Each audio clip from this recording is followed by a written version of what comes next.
We were big into sports. Baseball was pretty much priority. Baseball was all year round.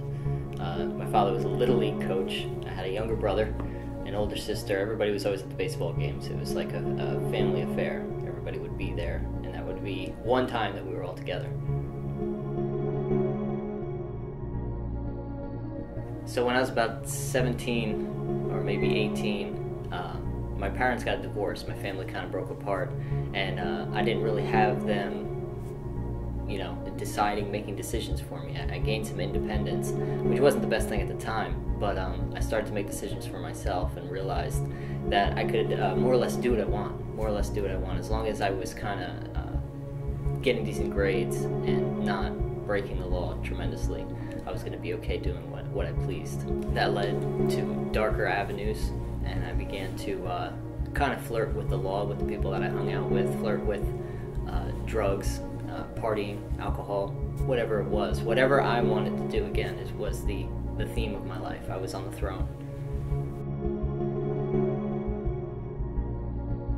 With time, the darkness in my life just multiplied, and it culminated in a decision to sell drugs when I was probably 18, when I started to live that way. And I started to sell drugs to friends and everybody that I knew close, and soon, within a matter of a year, became just as addicted to them as the worst individuals I'd met in that lifestyle. My conscience was just beaten to a point where it wasn't responsive, and no matter what was in my path to wake me up, nothing would do so.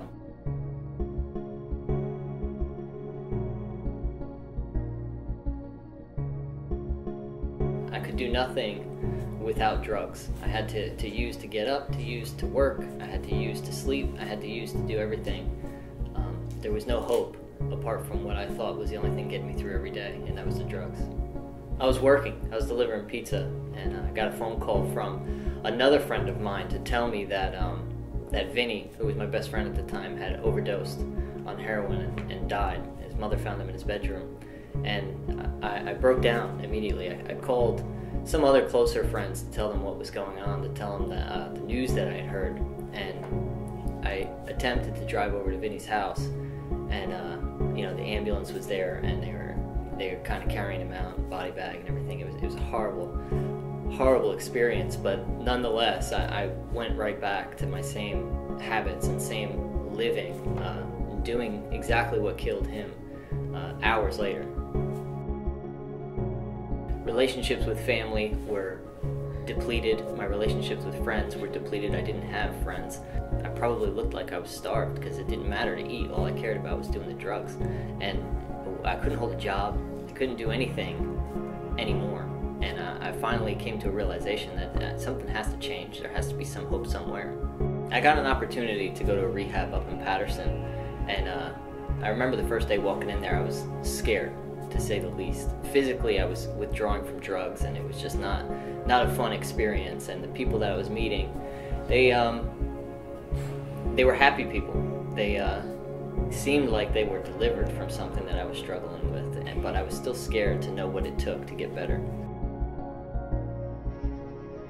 After being at the program for maybe a month or so, and it was a work therapy program, so you'd get a job and you would stay pretty busy with counseling and groups and meetings and stuff. But after feeling better physically, I wanted to be busier all the time, and the only thing that was optional at the program was Bible study. And at that time I figured, why not? I might as well go out and take an hour of my time and go see what somebody has to say and have somebody share their story with me. And so I went, me and one other guy in the house. We were the only two guys in the Bible study, and there's a guy named Randy. He was a local deacon at a Baptist church in Passaic, right down the street from the rehab. And he would come in on Wednesday afternoons and kind of just light the place up. He would just love you. I can't really explain it any other way. He just hugged me, and he kind of squeezed me and creeped me out really quick. It was kind of scary, but soon enough, it was very comfortable, because you knew that this guy, something was different about him. Something happened in his life that I wanted to know about.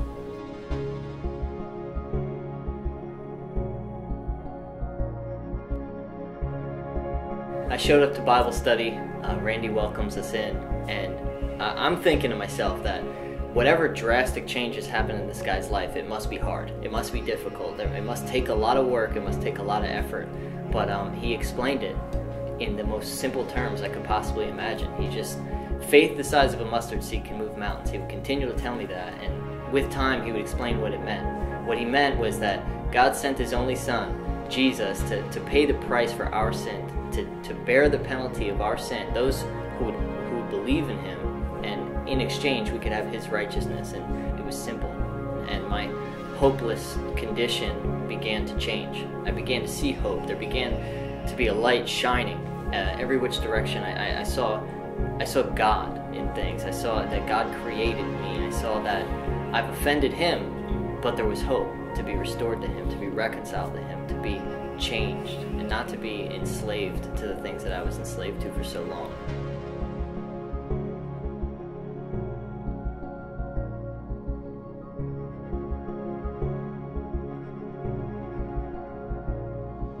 I just thank God for Randy's faithfulness, because the more that he came and spent time with us, the more Bible I was fed, and the more Bible I was fed, the more I wanted. I couldn't get enough. I would wake up early, go to bed late. I just couldn't stop studying scripture. There was 100 guys on the floor in the house. There was a ton of other guys wondering, like, what's going on with this guy, you know?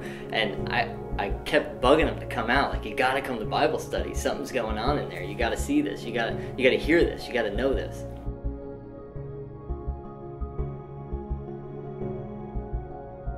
When I would speak to my family, whether it be on the phone while I was in the program or when I would visit, there was just a newness, a light about me that would just shine, and they liked it. They were happy to see that things were changing. I don't know that they were ready to join me though. One time at my wedding, my uncle, who had known me before I went into rehab, he knew how I was living and everything. He said to me, he said, I don't know who saved you, but someone did. So everybody knew what was going on. Everybody knew that something was radically different.